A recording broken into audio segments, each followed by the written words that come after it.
आताची सगळ्यात मोठी बातमी समोर येते। मंत्रालयात अवतरली आलिशान गाडी। कार स्काय लाईन कमर्शियल ट्रस्टची असल्याची माहिती। कार स्काय लाईन कमर्शियल ट्रस्टची असल्याची ही माहिती समोर येते। कारला चेक न करताच मंत्रालयात थेट सोडलं। त्याची सगळ्यात मोठी बातमी समोर येते। मंत्रालयात अवतरली आलिशान लेम्बोर्गिनी कार।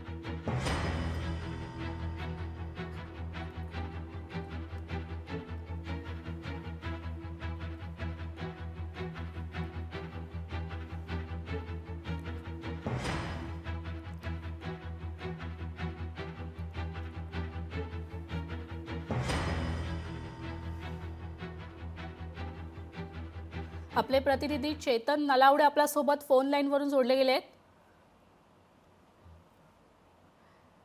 चेतन, ही कार नेमकी कोणाची आहे?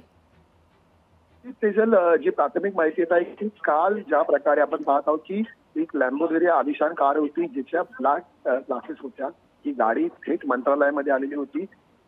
तरी कुठेतरी पोलिसांनी गाडी त्याची जी प्राथमिकता असते ती पूर्ण केली नसल्याची माहिती समोर येत आहे। आणि ज्या ठिकाणी मंत्र्यांच्या गाड्या किंवा मंत्र्यांचा ताफा उभा राहतो त्याच ठिकाणी ही गाडी उभी राहिलेली होती। त्यामुळे ही गाडी अधिक चर्चेत आलेली आहे। जी प्राथमिक माहिती समोर येते की राधाकृष्ण विखे पाटील यांना भेटण्यासाठी एक इसम आलेले होते, ते या गाडीतून आत आलेले होते आणि उपमुख्यमंत्री कार्यालयातून आलेल्या फोनमुळे अशा प्रकारे गाडी तपासली गेली नाही ही माहिती समोर येत आहे। त्यामुळे या प्रकरणी आता मंत्रालयीन पोलीस काही तपास करतायत आणि गृह विभाग काही दखल घेत आहे हे महत्त्वाचं आहे। नक्कीच चेतन, मंत्रालयात ही गाडी आली होती, कार आली होती, ते नेमकी ह्या कारमधून कोण कोणाला भेटायला आलं होतं?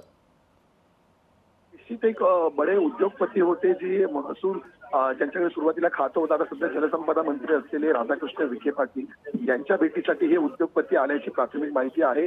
मात्र या व्यक्तीचं नाव काय होतं ही माहिती अद्याप समोर आलेली नाहीये। त्यामुळे पोलीस आता या संदर्भात अधिक तपास करणार का आणि त्यामध्ये नेमकं कोणाचं नाव पुढे येतं याकडे आपलं लक्ष असेल। धन्यवाद चेतन, तुम्ही दिलेल्या अधिकच्या माहितीबद्दल।